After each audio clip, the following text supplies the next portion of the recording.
नमस्कार, मैं ज्योति पांडे स्वागत करती हूँ आप सभी का लाइव टीवी समाचार लोकतंत्र की आवाज में, जिसमें हम आपको दिखाते हैं हर क्षेत्र की जुड़ी कुछ महत्वपूर्ण खबरें। तो चलिए शुरुआत करते हैं कुछ खास खबरों से। आचार संहिता लगते ही एक्शन में आया जिला प्रशासन, देखे वीडियो।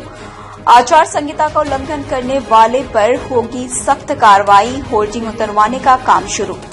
पंचायत चुनाव 2021 की तारीखों की घोषणा हो गई है। इसके साथ ही आचार संहिता भी लागू हो गई है।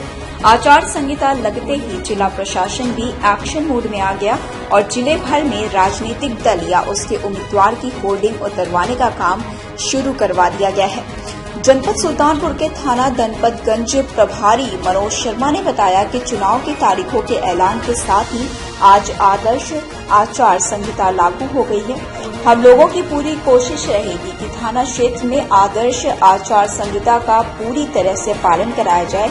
इसी बात को लेकर आज सुबह से ही धनपतगंज बाजार, हरौरा, कुट्टा चौराहा, संजय नगर आदि जगहों पर राजनीति व चुनाव संबंधित लगे होर्डिंग पोस्टर को तत्काल हटवाया गया, जिसमें थाना धनपतगंज पूरी तरह से एक्शन में दिखा।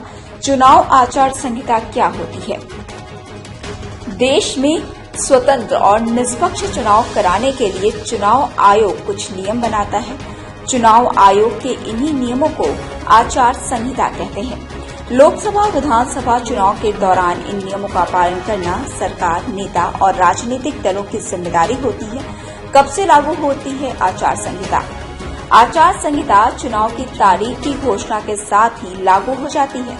देश भर में लोकसभा के चुनाव हर 5 साल पर होते हैं। अलग अलग राज्यों के विधानसभा के चुनाव अलग अलग समय पर होते रहते हैं।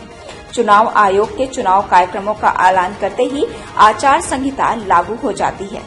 कब तक लगी रहेगी आचार संहिता? आचार संहिता चुनाव प्रक्रिया के संपन्न होने तक लगी रहती है। चुनाव की तारीख की घोषणा के साथ ही आचार संहिता देश में लगती है और वोटों की गिनती होनी तक जारी रहती है।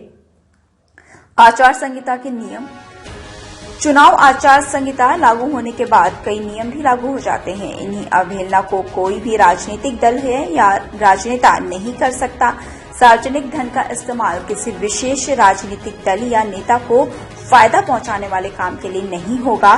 सरकारी गाड़ी, सरकारी विमान या सरकारी बंगले का इस्तेमाल चुनाव प्रचार के लिए नहीं किया जाएगा। किसी भी तरह की सरकारी घोषणा, लोकार्पण और शिलान्यास आदि नहीं होगा। किसी भी राजनीतिक दल, प्रत्याशी, राजनेता या समर्थकों को रैली करने से पहले पुलिस से अनुमति लेनी होगी। किसी भी चुनावी रैली में धर्म या जाति के नाम पर वोट नहीं मांगे जाएंगे। आचार संहिता के उल्लंघन पर कार्रवाई। चुनाव आचार संहिता के नियम पर सख्ती से लागू होते हैं। अगर इन नियमों का उल्लंघन किया जाता है तो उसके लिए सजा का प्रावधान भी है।